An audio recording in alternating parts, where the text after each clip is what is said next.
Payg'ambarimiz sollallohu alayhi vasallam nikoh meni sunnatimdir. Qaysi bir inson bu nikohdan yuz o'girsa mendan emas dedilar. Qobiljon birodarimiz qiz chiqaryapti ekanlar. Shu xonadonni qizini bir oila olayotgan ekanlar. Mana shu bir yigit bilan bir qiz nikoh bilan oila quryapti. Oldi berdilar, hammasi bo'lgan. Xudandalar o'rtasidagi hamma oldi berdilar bo'lgan. Endi nima uchun qudalari kelib, Qobiljon, qudajon, do'stim, endi mana oldi berdilar bo'ldi. Endi qizimizni bering, kelinimizni bering, sekingina olib borib yashaversin demayapti. Shuncha odam oyoqqa turg'izilib, nima bekorchi bormi bu yerda?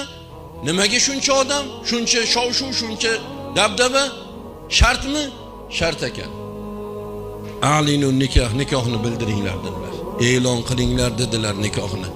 Mana ertaga Qobiljon do'st